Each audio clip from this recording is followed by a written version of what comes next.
사랑의 주님, 우리를 예수 그리스도의 부활의 증인으로 불러주셔서 감사합니다. 그러나 증인이 증인다울 수 없는 우리의 모습을 또한 보게 됩니다. 우리가 감당할 수 없는 이 길을 부르셔서 오늘도 하나님의 뜻을 하늘에서 이루어진 것 같이 땅에서도 이루어 가시는 하나님의 마음과 소원이 무엇인지 직면하고 그 길을 믿음으로 달려갈 수 있도록 성령 하나님 능력으로 함께하여 주시옵소서. 이 시간도 귀 기울여 우리를 향하신 하나님의 말씀을 듣겠습니다. 주님께서 우리의 영혼의 귀와 눈을 열어 주시옵소서. 예수님의 이름으로 기도드립니다. 아멘. 우리 다시 한번 또 인사하겠습니다. 우리 인사 자주 해야 돼요. 새해에는. 그렇죠? 옆에 계신 분에게 당신은 예수님의 증인이십니다. 이렇게 한번 축복할까요? 당신은 예수님의 증인이십니다. 한 가지 소원이 있습니다. 제가 설교를 마친 뒤에도 정말 나는 예수님의 증인이라는 고백을 여러분이 하실 수 있기를 간절히 축복합니다. 증인이 어떤 길을 걸어가야 되는 자들인지를 여러분들이 오늘 말씀 가운데 직면한다면, 정직하게 반응하신다면 이 길 가운데 하나님이 우리에게 부어주시는 약속이 무엇인지를 잘 붙잡으셔야 된다고 생각합니다. 여러분, 예수님이 십자가의 고난으로 우리 자신이 져야 할 죄의 대가를 다 지불하셨습니다. 그리고 죄의 삭신 죽음의 권세를 이기시고 부활하셨습니다. 그 이후에 40일 동안 그의 제자들을 찾아다니시면서 하나님의 나라의 일을 다시금 말씀하셨습니다. 여러분, 그 하나님의 나라의 일이 무엇입니까? 그 핵심이 뭔가요? 바로 인간의 죄가 가져온 사망의 권세를 십자가와 부활을 통해 깨뜨리시고 이루신 구원의 복된 소식입니다. 부활하신 예수님이 모든 사람의 악올 골짜기, 모든 민족 가운데 드리워진 죽음의 골짜기를 소망의 문으로 바꾸셔서 하나님께 나아가는 생명의 길이 되셨다는 소식입니다. 하나님이 십자가에 못 박히신 예수님은 온 세상의 주와 그리스도가 되게 하셨음을 증거하셨습니다. 그 증거를 오늘 우리는 찬송으로 선포하고 고백하는 거예요. 예수는 그리스도, 예수는 주. 하나님의 영으로 우리의 존귀하신 그 주님을 경배하고 찬양합니다. 그리고 예수님은 마지막 소원을 제자들에게 유언으로 남기셨습니다.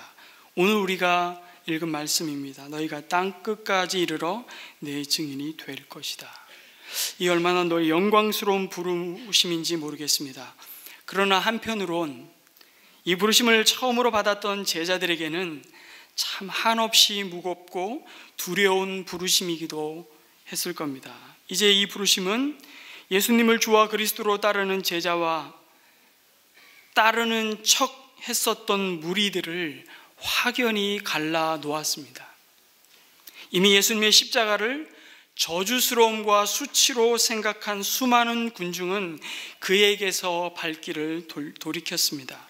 예수님을 따라다니며 흥분했던 무리들이 잠시 맛보았던 그분의 능력과 기적들, 그리고 오병이어의 배부름은 한낱 흥미진진한 볼거리로 지나가고 말았습니다. 그 사회에 꽤나 지식괴나 있고 한자리 차지하고 권력을 누리며 목에 힘주고 있는 자들은 벌써 예수는 자기들과 갈 길이 달랐던 자라고 생각하며 다 떠났습니다. 그들이 가진 상식과 지식으로는 예수님의 십자가가 도무지 받아들일 수 없는 미련함이었기 때문입니다. 그들의 생각에는 만약 예수님이 참 메시아였다면 십자가에 달리셨던 그때라도 그 기회를 놓치지 말고 스스로 못을 빼고 그들이 보는 데서 저벅저벅 내려왔어야만 합니다. 그들에게 십자가는 단지 무력함과 수치와 저주스러움일 뿐이었습니다. 그런데 그 무리들과 달리 이 땅에서 예수님의 마지막 승천의 자리에 함께했던 증인들이 등장합니다. 이들은 예루살렘을 떠나지 않았고요, 하나님 아버지께서 약속하신 성령님을 기다리는 자들이었다고 말씀합니다. 그들이 바로 오순절 예루살렘의 한 다락방에 여전히 두려움 가운데 쥐죽은 듯이 모여 앉았던 제자들이었습니다. 그들은 불과 몇십일 전까지만 해도 예수님이 지신 십자가를 외면하고 자신의 목숨을 위해 뿔뿔이 흩어졌던 배신자들이었습니다. 어쩌면 그 자리에 앉아 있으면서도 저 인간이 또 나를, 예수님도 배신했는데 나를 배신하지는 않을까, 어쩌면 그 의심의 눈초리를 한마음에 감춘 채 그 다락방에 모여 앉아 있는지도 모르겠어요. 서로가 서로를 못 믿는 거야 아직. 그런데 놀라운 일이 벌어지는 거죠. 그 자리에 마음을 같이 해서 기도하는 역사가 일어났다고 얘기합니다. 기적이에요, 기적. 기도할 수 있는 게 기적입니다. 그런데 그들의 대표인, 이제는 사도로 불리는 11명의 제자들과 120여 명의 성도들이 다시는 머물고 싶지 않은 뼈아픈 실수와 치욕의 장소인 예루살렘을 떠나지 않고 모여 있었습니다. 이게 기적이에요, 기적. 왜 예루살렘을 떠나지 말라고 말씀하셨을까요? 지금 있는 그곳에서 해야 할 일이 무엇이었을까요? 여러분, 사실 예루살렘은요, 제자들에게 정말 기분 나쁜 곳입니다. 자신들의 약점이 송두리째 드러난 곳이잖아요. 예수님을 배신하고 눈물을 쏟았던 곳입니다. 그것은 패배의 장소입니다. 내 시커먼 가슴 속이 하늘의 가림도 없이 다 드러난 수치의 장소입니다. 그것을 떠나지 말고 머물러서 하나님의 은혜를 기다리라는 것입니다. 하나님의 은혜로 그 상처를 씻고 눈물을 닦으라는 것입니다. 그런 후에야 비로소 너희들은 땅끝으로 갈 수 있다는 것입니다. 이전의 패배를, 그 상처를 안고 가지 말고 실패한 그 자리에서 치유받고 내려놓고 승리의 확신을 가지고 다시 일어서서 가라는 것입니다. 오직 성령의 은혜로만 우리가 승리할 수 있음을 확신시키는 장소가 예루살렘이라고 할 수 있습니다. 여러분, 수치를 기억하지 않게 해줄 곳으로 간다고 수치가 없어지는 것이 아니기 때문입니다. 그런데 우리에게 나타나는 늘 반응은 그거예요. 기억하고 싶지 않은 거죠. 그 실패의 자리, 그 배신의 자리, 그 부끄러운 자리를 피하고 도망가고 싶은 거예요. 그거는 늘 아담 때부터 그랬습니다. 아담아, 내가 어디 있느냐? 하나님 몰라서 물으십니까? 아니요. 너는 그 죄 앞에 나와 직면을 다시 해야 된다. 피한다고 도망간다고 그 죄가 해결되지 않는다. 가인아, 내 아우 아벨이 어디 있느냐? 가인은 이렇게 대답합니다. 내가 내 아우 아벨을 지키는 자니까. 건방을 떨지만 하나님은 그 가인에게 찾아오셔서 다시 그 죄를 직면하게 하십니다. 그 실패의 자리, 그 수치스럽고 부끄러운 그 자리에 다시 서야 한다. 그리고 여기서 내가 너에게 주시는 그 자비와 용서와 그 회복의 은혜를 덧입고 다시 일어서서 가라. 그들은 예루살렘을 벗어나면 안 됩니다. 그곳에서 예수님은 그들에게 하나님의 뜻이 하늘에서 이루어진 것 같이 땅에서도 이루어질 것을 다시금 소망 중에 바라보시면서 무엇을 주십니까? 사명을 주셨습니다. 사명을. 땅끝까지 이르러 내 증인이 되리라. 그들 자신도 스스로에게 이렇게 되물었는지도 모르겠습니다. 예수님은 도대체 뭘 믿고 우리에게 이런 당부를 하실까? 이왕 주님이 십자가에서 시작하셨던 구원의 역사를 부활로 마침표를 찍으셨다면 내친김에 승천하시지 말고 그냥 온 천하를 다니시면서 복음 전하시고 부활하신 예수님이 로마 황제 앞에도 나타나시고 타락한 대제사장들 앞에도 나타나셔서 직접 말씀하시고 뭘 행하시면 훨씬 효과적이었을 텐데, 그렇게 구원할 자를 구원하시고 하나님의 나라를 완성하시지 못한다고 오합지졸인 우리들에게, 자기도 자신을 믿지 못하는 이런 사도들과 제자들에게 이 엄청난 구원의 역사를 맡기실까? 그럼 그런 생각 안 해보셨어요? 안 해보셨어요? 저만 고민하는 겁니까? 저도 궁금합니다. 그런데 주님은 뭐라고 말씀하시죠? 그건 너희가 던질 질문이 아니고 너희가 알 바도 아니라고 말씀하는 겁니다. 중요한 것은 뭐냐면, 반드시 우리가 알아야 하는 것은 뭐냐면, 지금 우리가 하나님의 가장 기뻐하시는 일에, 하나님의 가장 소중히 여기시고 주목하시는 일에 부름 받았다는 겁니다. 그게 뭡니까? 모든 족속으로 내 제자 만들라는 거예요. 그 가장 고귀한 일의 증인으로 부름 받았다는 겁니다. 그런데 이 부름을 받은 제자들이 던지는 질문은 도대체 뭡니까? 주께서 이스라엘의 나라를 회복하심이 지금입니까? 라는 겁니다. 그들의 눈이 주목하는 곳이 여전히 주님과 이 주파수가 맞지 않는 거예요. 저 딴 생각하고 있습니다. 지금 제가 특별 새벽기도 시간에 말씀드렸지만, 지금 영혼의 휠 얼라이먼트가 안 맞는 거예요. 그럼 뭐예요? 타이어가 다 달죠, 한쪽만. 그럼 터지는 거예요. 그 인생이 재미없는 겁니다. 제가 천안에 한번 후배랑 내려가다가 천안에 도착하고 일을 본 다음에 차를 딱 타려고 하는데 은혜를 경험했습니다. 제가 사실은 천안에 내려가다가 이미 주님 부르심 받을 뻔했어요. 다시 올라오고 그 차를 타고 올라왔으면 제가 아마 오늘 이 자리에 없었을 것 같아요.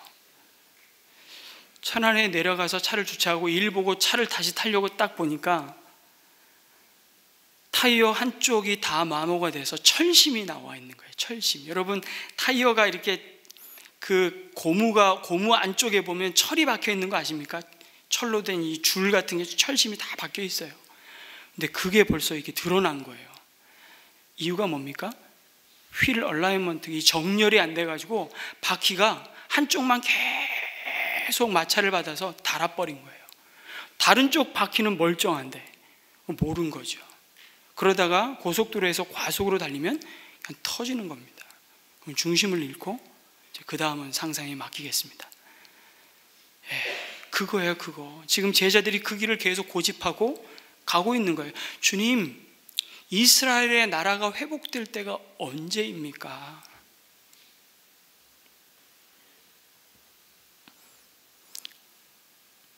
저희들이 이스라엘 나라를 그 회복을 묻는 동기가 뭘까요? 동기가 사실은 이스라엘 민족 주권을 빼앗긴 나라를 걱정하고 자기 개인의 영달을 구하지 않는 참 고상하고 거창한 것 같아 보입니다. 하지만 여전히 자신의 야망을 내려놓지 못하고 있는 태도를 주님은 정확히 꿰뚫어 보셨습니다. 예수님, 하나님의 택하신 이 백성이 언제까지 이렇게 하나님을 알지도 못하는 이방인들의 손에 놀아나야 되겠습니까? 이래서야 되겠습니까? 하나님이 다윗에게 주셨던 그 나라와 그 위를 회복하시겠다고 약속하지 않았습니까? 예수님이 부활하신 영광스러운 모습을 목격한 그들은 더 마음의 확신을 가진 거예요. 예수님이 십자가에 달리시기 전에 하신 말씀들이 정말 빈소리가 아니라 그분에게는 그 어떤 권세도 이길 수 없는 권능이 있구나, 이런 확신과 믿음을 품게 되었을 겁니다. 그런데 그와 함께 그들의 생각과 가슴을 파고드는 것은 또다시 뭐예요? 야, 진짜 한 자리를 이제 해볼 수 있겠구나, 그 옛사람의 욕망이 꿈틀거리고 있는 겁니다. 그들이 예수님과 함께 불과 몇 주 전에 예루살렘 성을 입성하면서 그들이 아주 골몰했던 일이 뭡니까? 우리 중에 누가 크냐며 논쟁하며 심한 바람 일으키고 저 죽일 놈, 아주 분개하면서 이 제자를 바라본 거예요. 서로를 바라본 거예요. 누가 크냐? 오늘 읽은 본문 6절에서 주님께서 이스라엘 나라를 되찾아 주실 때가 바로 지금이냐고 여쭈었다, 이렇게 되어 있는데, 여쭈었다라고 이렇게 번역된 이 동사는요, 원래 원문에는 미완료형으로 기록되어 있습니다. 이게 무슨 얘기냐면, 제자들이 딱 한 번의 질문으로 그친 것이 아니라 그 예수님을 둘러싼 제자들이 돌아가며 거듭거듭 물었다는 겁니다. 그만큼 그들의 관심은 현실의 문제에 집중되어 있었습니다. 하도 억울하게 살다 보니 다윗의 권세를 회복해서 우리도 한번 빛을 보고 살아봤으면 좋겠다는 겁니다. 그러나 내가 머무는 시선은, 예수님 자신이 머무는 시선은 고작 원수 로마를 무너뜨리고 너희들이 생각하는 그 제국의 황제 자리에 앉아서 세상을 호령하는 이스라엘의 모습이 아니다. 그것은 너희가 상관할 바가 아니라고 말씀하십니다. 그것은 내가 너희들에게 궁극적으로 주고자 하는 선물이 아니라고 말씀하시는 겁니다. 그러면서 예수님은 그런 그들을 불러서 온 세상을 주님의 사랑으로 품게 하십니다. 땅 끝까지 이르러 내 증인이 될 것이라 말씀해 주십니다. 참 대책이 없어 보입니다. 그들이 꿈꾸는 세상은 너무 달랐습니다. 서로가 추구하고 달려가는 목적지와 방향이 여전히 너무 메꿀 수 없는 큰 간격을 갖고 있었습니다. 그러나 주님은 기억하십시오. 가장 확실한 대책을 그들에게 약속하고 승천하셨습니다. 그들을 홀로 두지 않으시고 성령 하나님을 보내주시겠다고 말씀하십니다. 예수님께서 제자들에게 무작정 주님의 증인이 되라 하신 것이 아닙니다. 거기에는 아주 중요한 전제가 있습니다. 성령 하나님의 능력 속에서 너희들이 마침내 주님의 증인으로 내 증인이 될 수 있다는 것입니다. 여러분, 개역 성경에는요, 오직 성령이 너에게 임하시면 이렇게 번역되어 있죠. 오직이란 수식어가 뭐하고 연결되어 있습니까? 성령님하고 연결되어 있는 것처럼 보입니다. 그러나 원문에는 그렇지 않습니다. 원문에는 오직이 능력이라는 말과 연결됩니다. 오직 능력을 받음으로 주님의 증인이 될 수 있다는 말입니다. 다시 말해, 그 능력을 받지 않고는 주님의 증인 노릇할 수 없다는 의미입니다. 그런데 그리스도인이 성령 안에서 받을, 우리에게 약속하여 주신 그 능력이라는 게 도대체 구체적으로 뭐예요? 여러분, 어떤 능력 받기 원하십니까? 어떤 능력을 올 한 해 경험하기를 원하십니까? 여러분들이 막 휘두르고 싶은 무기가 뭐예요 도대체? 예수님이 주와 그리스도요, 죽음을 이기시고 부활하셨다는 진리를 증거하는 능력이 되시기 바랍니다. 그런데 여러분, 여기서 정말 마음을 기울여 집중하셔야 합니다.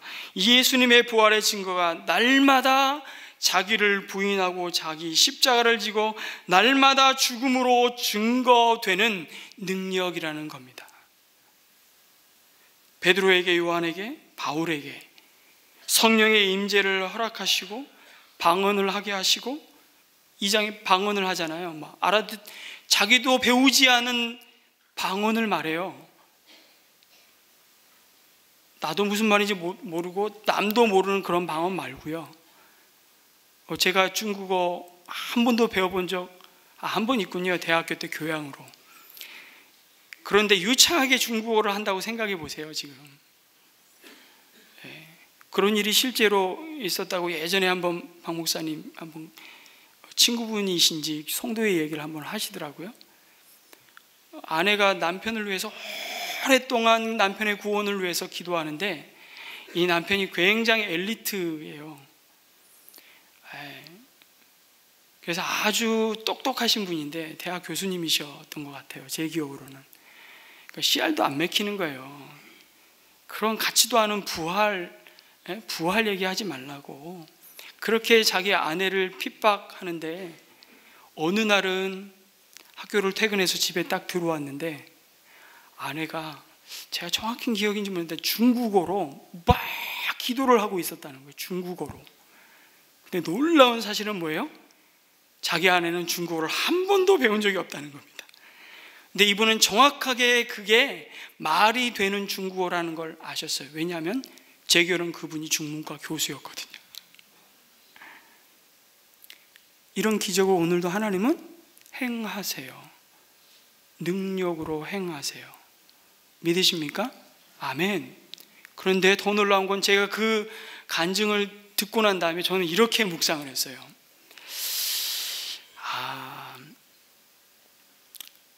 그 부인이, 그 아내가 정말 중국어를 한 게 아니고, 이건 제가 폄하하자는 게 아닙니다. 한국말로 간절히 남편을 위해서 기도를 하고 있는데 그 남편의 귀에 뭘로 들린 거죠? 중국어로 들린 거예요. 저는 이렇게 역사하셨을 수도 있었겠다라는 생각을 해보게 됐어요. 왜요? 그 영혼의 강팍함과 그 굳은 마음을 깨뜨리시고 제거하시는 하나님의 성령의 놀라운 역사가 일어나는 거예요. 그 간절함이 사무치고 하나님의 은혜가 아니면 이 인생 돌이킬 수 없다는 그 절박한 심정으로 엎드려 통곡할 때 하나님은 놀라운 우리 안에 우리가 상상할 수 없는 방식으로 하나님 여전히 일하고 계십니다. 그 때와 그 시는 우리가 다 알지 못하지만, 여러분,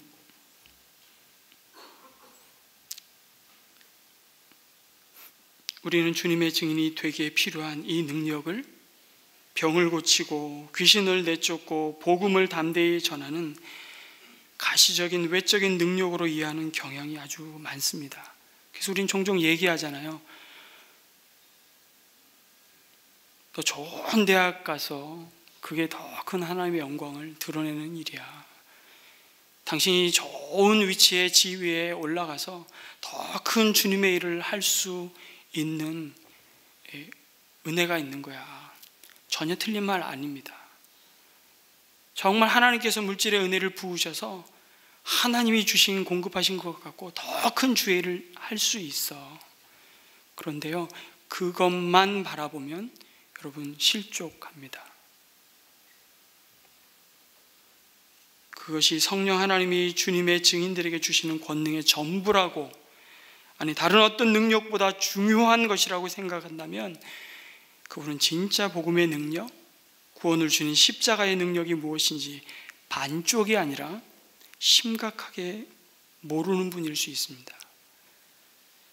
설교 다 마친 다음에 진짜 나는 주님의 증인인가?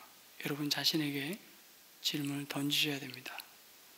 여러분, 성령 하나님의 충만함으로 우리에게 주어지는 권능은 자기를 날마다 죽이는 자기 부인의 능력입니다. 자기 십자가를 지고 사랑의 수고를 마다하지 않는 헌신의 능력입니다.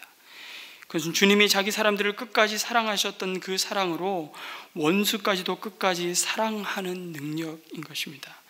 그리고 그것은 죄를 이기는 권능인 것입니다.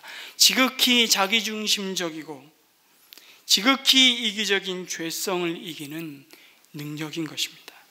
여러분, 이 신앙생활을 하는 데 있어서 제일 중요한 싸움은 씨름은 언제나 이것입니다.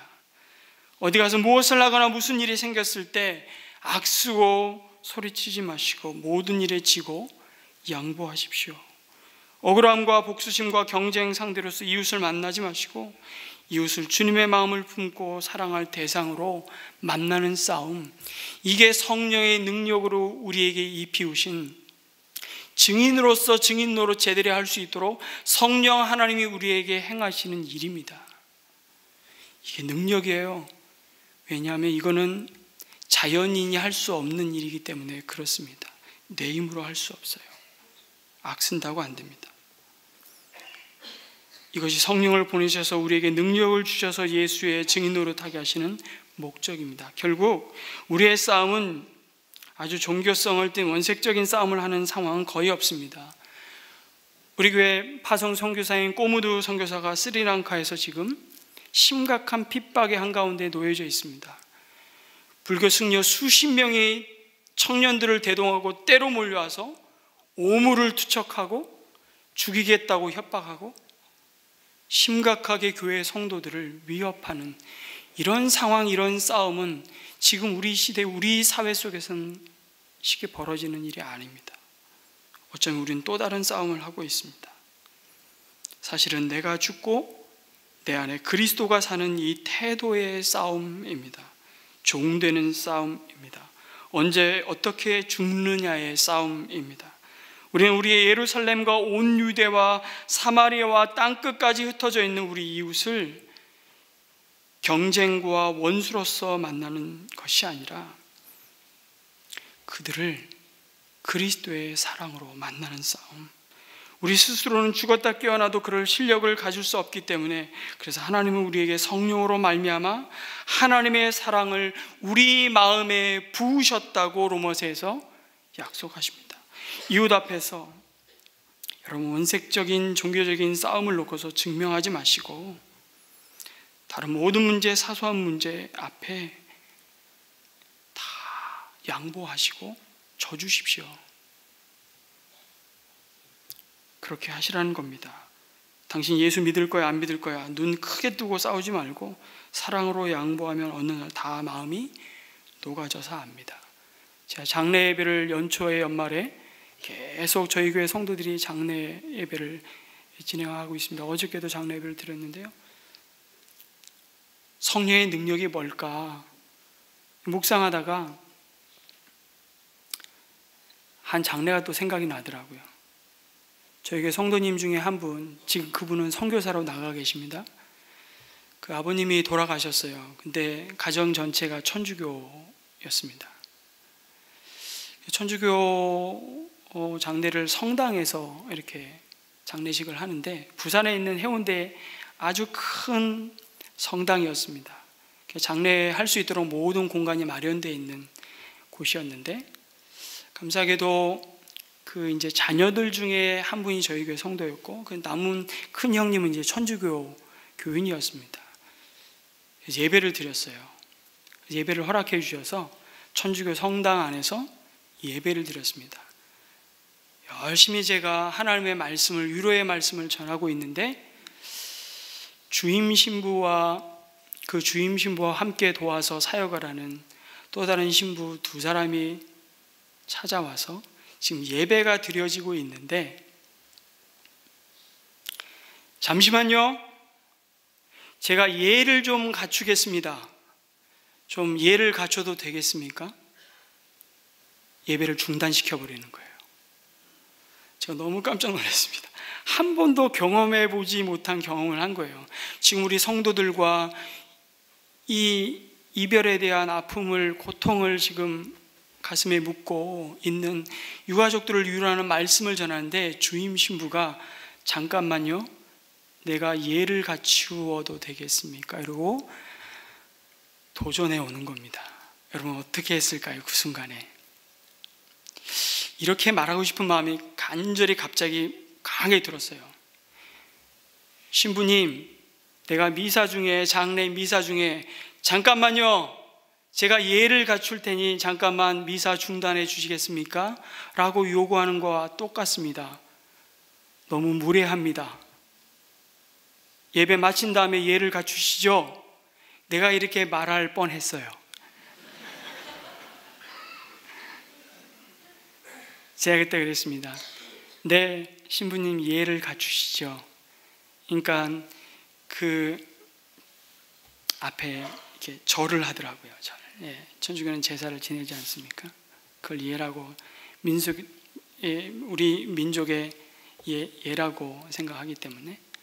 그리고 나가면서 저에게 악수를 청하시더라고요. 주임 신부님이. 지금 예배 중이에요, 지금. 그래서 악수를 받았죠. 그래서 그 주임 신부가 딱 하시는 말씀,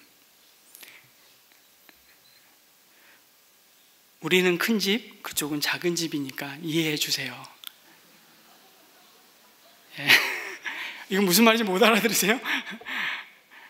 예. 우리는 캐톨릭에서 우리가 나왔다는 거예요. 작은 집으로. 항상 하는 말이에요. 그거 멘트예요. 그거. 신부들이. 제가 그 자리에서 싸웠다면 어떻게 됐을까요? 싸웠다면 제가 그 자리에서 돌아올 때 우리 집사님 한 분이 묻더라고요. 아니 목사님, 지금 하나님 앞에 드리는 예배인데 어떻게 이 예배에 대해서 이런 태도를 취할 수 있습니까? 그거 거부했어야 되는 거 아닙니까? 조심스럽게 저에게 와서 물으시더라고요. 그래서 두 가지입니다. 그렇게 싸워서 이곳에 하나님의 위로와 화평이 임하지 않습니다. 져주는 게 이기는 겁니다. 죽는 게 사는 겁니다. 살고자 하면 죽습니다. 위로자로 임하는 성령 하나님이 이 죽음에 잠시 이별을 고통스러워하는 유가족들을 어떤 방식으로 위로하겠습니까? 아마 돌아올 때 모르긴 몰라도 천주교 그 성당의 성도였던 그 큰형님은 그 주임 신부 다시도 안 쳐다봤을 것 같아요. 어떻게 저렇게 사람의 예를 모를까? 사람의 예로만 따져도 저렇게 할 수 없는데. 전 귀한 경험을 했습니다. 저는 누구를 원망하자는 얘기가 아니고, 여러분, 그 능력은 어디서 온다고요? 죽는 데서 와요. 목에 핏대 세우고 당신이 어떻게 그럴 수 있어? 거기에는 복음의 능력이 나타나지 않습니다. 올 한 해 날마다 죽으시기 바랍니다.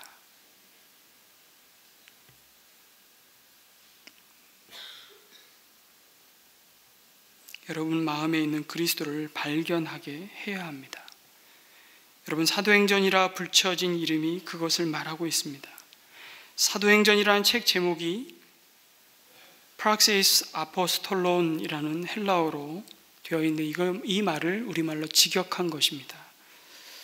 우리말 행전, 그것이 단수인지 복수인지 구별되지 않지만 헬라어 프락시스는 행함, 행실, 행위를 뜻하는 프락시스의 복수형입니다. 제가 굉장히 어려운 말 하는 게 아니고요. 왜 이런 말 하는지 잘 들어보십시오.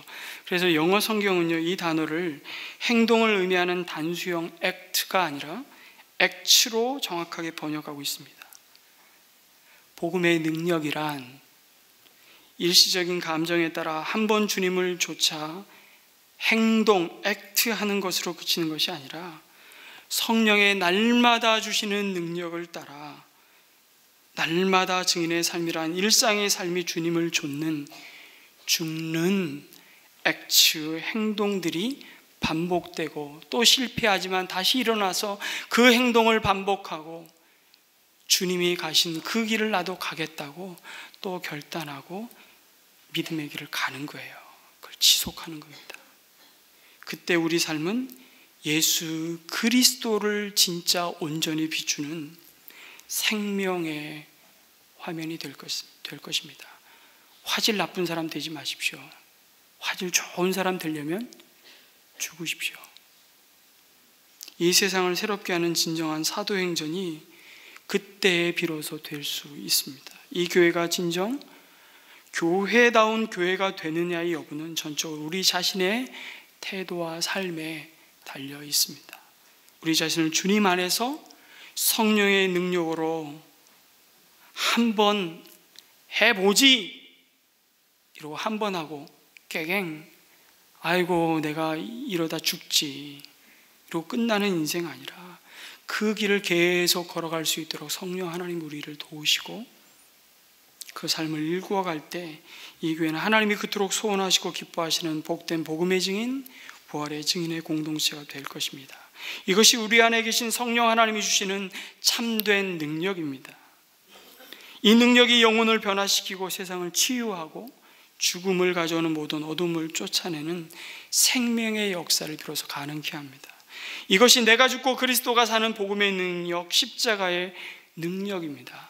기억하십시오. 만약 그 능력이 사라진다면 그 능력이 사라질 때 그곳에는 하나님의 나라가 세워지는 것이 아니라 결국 또 하나의 로마와 같은 인간 황제의 제국이 세워지는 것입니다.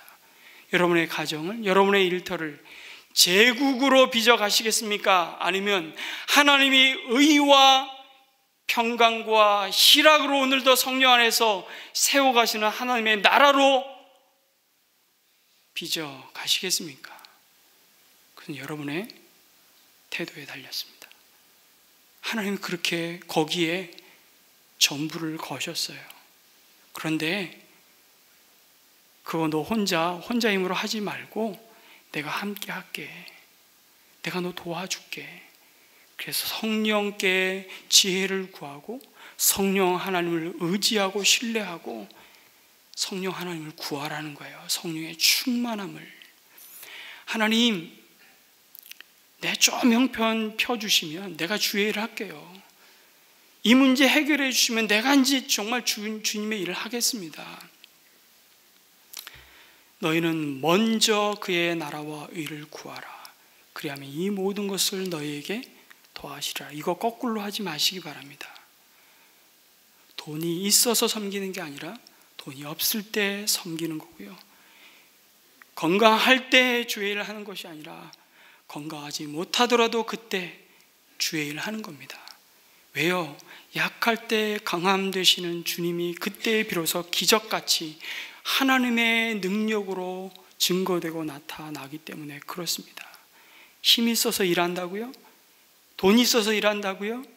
지위가 있어서 일한다고요? 명예가 주어지니까 일한다고요? 그러면 당신이 나타날 겁니다. 그곳에는 하나님의 생명의 역사가 일어나지 않습니다. 오늘 내 증인이 될 것이다 라고 말씀하시는 그 증인이 누구인지 여러분 잘 보시기 바랍니다. 여러분, 우리가 선교의 역사를 잠시 되돌아보면 이 점을 부인할 수가 없습니다. 1793년도에 인도 선교를 위해 영국의 윌리엄 캐리가 인도 땅에 첫 발을 내디딘 것을 기점으로 해서 16세기에 태동된 이 개신교의 선교 역사가 시작되었습니다. 세계 선교죠. 그리고 20세기에 이르기까지 영국은 세계 선교의 전초기지이자 종주국이었습니다. 당시 대영 제국의 해는 저물지 않는다고 할 정도로 전 세계에 식민지를 두었고요. 그 막강한 국력을 바탕으로 세계 곳곳에 선교사를 파송했습니다. 그래서 오늘날에도 영국은 세계 선교의 가장 풍부한 경험과 자산을 지닌 나라로 평가받고 있습니다.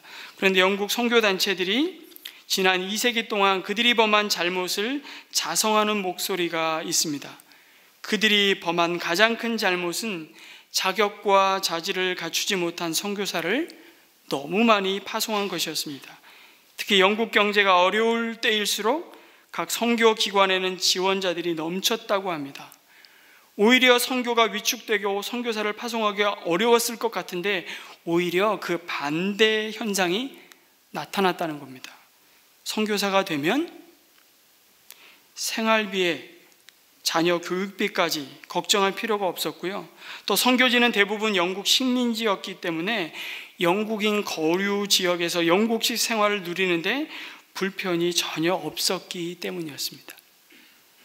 이런 연유로 인해서 경제적 불황기마다 오히려 선교사 지원자가 급증하는 것을 당시 영국 선교단체들은 단순히 하나님의 은총으로만 여겼다고 기록하고 있습니다. 그들 중에서 옥석을 구분하지 않고 마구 받아들이는 큰 잘못을 저질렀다는 것입니다. 그 결과 선교지, 특히 제3세계에서 기독교에 대한 거부감이 조성되는데 참 역설적이게도 선교사들이 가장 큰 역할을 했다는 자성이었습니다. 그들이 하나님께서 보내시는 땅끝으로 여기고 간 그곳에서 날마다 자기를 부인하고 그리스도가 사는 성령의 능력을 덧입지 못함으로 그곳에 자신의 왕국을 세웠던 것입니다. 이 아픈 선교 역사를 솔직하면서도 전국을 비껴가지 않고 냉철하게 돌아보고 있는 겁니다. 여러분, 왜 이런 일이 벌어졌습니까? 그들이 가고자 했던 선교지 땅끝이 아니라 그들이 파송받은 영국 땅, 그들의 예루살렘에서 나는 죽고 그리스도가 사는 복음의 능력을 덧입지 못했기 때문입니다. 그러나 이것이 어찌 영국 선교단체들에만 국한된 얘기겠습니까? 100주년 기념교회 이재철 목사님이 지난 11월에 은퇴하셨습니다. 이 목사님이 한국 선교 역사를 얘기하시면서 이 밝히고 있는 대목이고 이 한 대목을 좀 더 인용할까 합니다. 1885년 4월 5일 미국인 언더우드와 펜젤러 선교사가 인천항 그 당시 제물포항에 내린 것을 계기로요, 구미 각국의 조선 선교가 본격적으로 시작되었습니다. 그들에 의해 정치, 경제, 사회적으로 암울하고 척박하던 조선에 복음의 씨앗이 뿌려진 것을 생각하면 정말 감사한 마음을 금할 수 없죠. 여러분, 1907년도 실질적인 이 나라의 대한제국의 주권이 이미 빼앗겼던 시점에 놀랍게도 강력한 성령의 역사가 일어났습니다. 이걸 어떻게 설명할까요?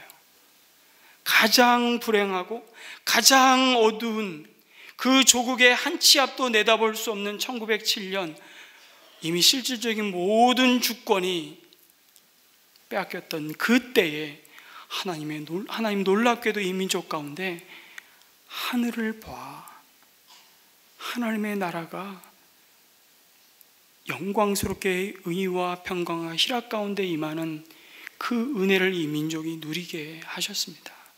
그렇게 일제 36년 그 어둠의 세월을 복음이 이 민족을 지켰습니다. 그런 점에서 이 복음을 가져온 선교사들은 이루 말할 수 없는, 우린 그분들에게 사랑의 빚을 진 자들이고 그 은혜의 빚진 자들입니다.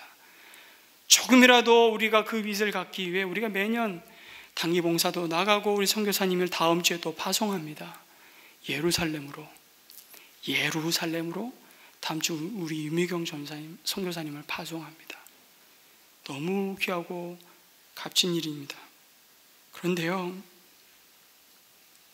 그럼에도 이 땅에 발을 내디딘 선교사들이 모두 선교사의 자질과 자격을 제대로 갖추었던 것은 아닙니다. 선교사들 중에는요, 이런 기록이 사진으로도 남아있더라고요. 자기 과수원의 과일을 몰래 훔쳐먹은 소년을 잡아다가 버릇을 고친다며 질산 은으로 소년의 두 뺨에 도적이라는 글씨를 새긴 선교사가 있었습니다. 옛날 노예 상인이나 하던 짓을 선교사가 한 것이죠. 그런데도 그런 사람이 이 땅에서 한동안 버젓이 선교사로 활동했습니다. 그런가 하면 교인들의 어깨에 지은 가마를 타고 신방을 다닌 선교사도 있었습니다. 조선인을 사랑하겠다고 온 선교사가 조선인을 마치 종부리듯 한 것입니다. 이들 이야기는 입으로만 전해져서 사실 확인이 불가능한 것이 아니라 모두 사진으로 남은 역사적 사실입니다.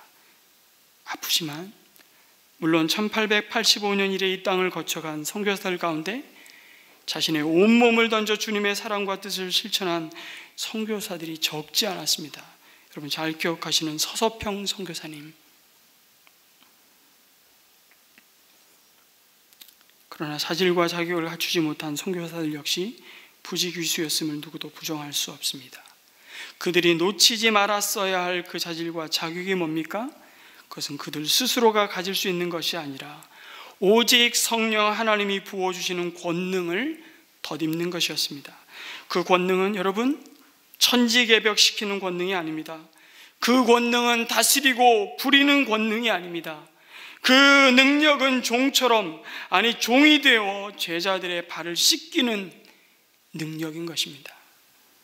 외적인 변화를 일으키는 권능이기 이전에 그 권능은 제자들 자신 안에서 일어나는 거역할 수 없는 자신의 변화의 능력입니다. 그것은 원수를 때려 부수는 권능이 아닙니다. 세상을 둘러엎는 변화가 아닙니다. 로마 정부를 때려 부수는 권능이 아닙니다. 주님이 약속한 성령의 능력은 자기를 부인하는 능력인 것입니다. 그것이 부활의 증인들로 부르셔서 땅끝으로 보냄받는 자에게 부으시는 성령의 능력입니다. 그래서 사도 바울은 일명 부활장이라 불리우는 고린도전서 15장에서 부활의 첫 열매 되신 주님의 부활을 찬양하고요, 그리스도 안에서 함께 이 부활의 소망을 가진 모든 자가 붙잡아야 할 믿음의 태도를 말씀합니다.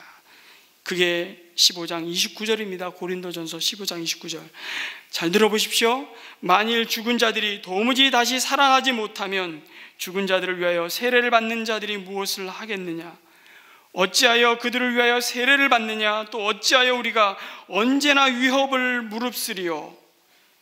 형제들아, 내가 그리스도 예수 우리 주 안에서 가진 바 너희에 대한 나의 자랑을 두고 단언하노니 나는 날마다 죽노라. 내가 사람의 방법으로 에베소에서 맹수와 더불어 싸웠다면 이 맹수는 복음을 아주 공격하고 대적하는 원수를 말합니다. 그 맹수와 더불어 싸웠다면 내게 무슨 유익이 있으리요? 죽은 자가 다시 살아나지 못한다면 내일 죽을 터이니 먹고 마시자 하리라. 속지 말라. 악한 동무들은 선한 행실을 더럽히나니 깨어 의를 행하고 죄를 짓지 말자고 증거합니다. 그래서 여러분, 예수님의 제자들이 땅 끝으로 가기 전에 어디를 먼저 가야 되죠? 예루살렘과 유대와 사마리아로 먼저 가야 하는 이유가 뭐겠습니까? 바로 그곳이 자기들을 깔보고 무시하고 멸시하고 인간 취급 안 해주는 진짜 원수와 같은 땅이기 때문에 그렇습니다. 서로 그렇게 수백 년을 살아온 자들입니다. 지척에 두고 그 땅 안 밟는 거예요. 더러워. 서로가 서로를 배척하며 가고 싶지 않고 상대하고 싶지 않고 재수 없는 사람들이 바로 코앞에 있는 예루살렘 족속들의 땅으로 가지 않고는 땅끝은 갈 수 없어요. 갈릴리 나사렛에서 무슨 선한 것이 날 수 있느냐? 이 말 누가 했죠? 예수님이 처음에 제자들을 부르실 때 그 부름 가운데 초대를 받은 나다나엘이라는 제자가 처음에 예수님께 와봐, 이분이 우리가 기다리는 메시아야. 그분 출생지가 베들레헴이지만 어디서 자라셨다고요? 나사렛에서 자라셨고 갈릴리 땅입니다. 그러니까 바로 나다나엘이 이렇게 말합니다. 나사렛이라는 동네에서 무슨 선한 것이 날 수 있어? 이 말을 통해 그 당시의 분위기를 감지하지 않습니까?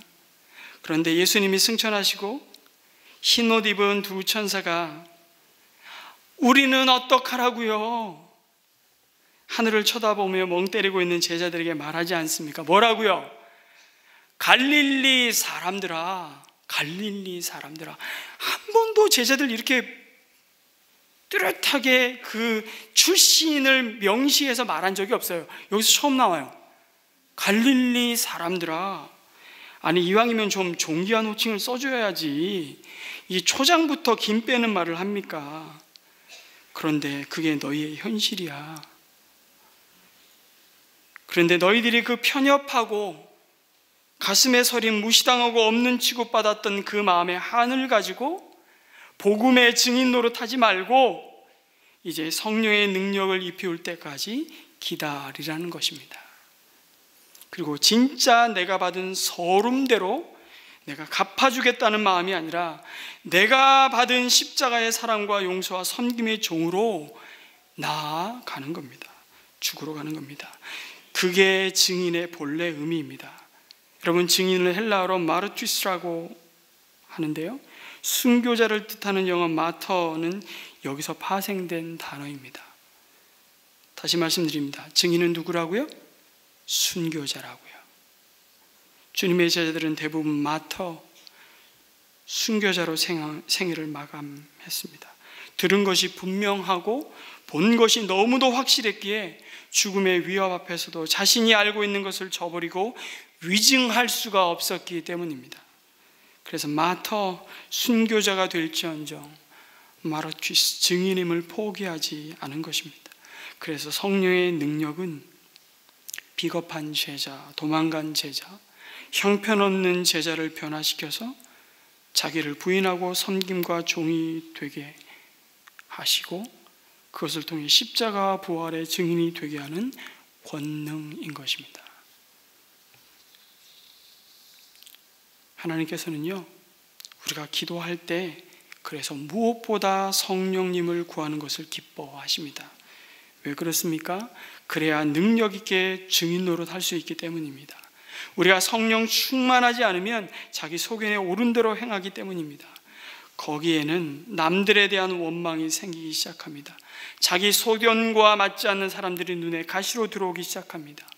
은혜와 기쁨이 사라지기 시작합니다. 결과적으로 그곳에는 하나님의 나라가 세워지지 않는 겁니다. 부디 올새해 하나님이 우리를 보내신 바로 그 땅 끝에서 한 알의 밀알로 잘 썩으시고, 또한 서로가 서로에게 성령의 능력으로 종노릇하시기를 바랍니다. 그것이 뭡니까? 서로를 먼저 섬기고 챙겨주고 도와주고 양보하고 소명의 땅에서 먼저 희생으로 꾸준히 일을 하면서 사랑하는 연습 잘 하는 겁니다. 여러분, 우린 이 땅은요, 사랑하는 연습하다가 주님 부르실 때 가는 거예요. 그런 점에서 우리 직장은요, 전쟁터 같아요. 더 가지지 못해 남보다 더 빨리 실적 내고 승진하고 인정받기 위해 피 터지게 싸우는 전쟁터 이전에 우리 안에 종로로 타지 못함으로 복음의 증거를 막는 영적인 싸움터 같은 곳입니다. 사단은 우리의 약점을 너무 잘 압니다. 꼭 기억하십시오.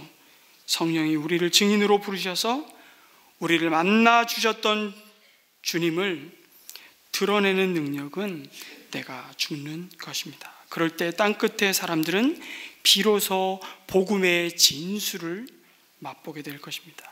여러분, 그 땅끝은 지금 우리가 머물고 있는, 아니 우리를 머물게 하시는 바로 이곳입니다.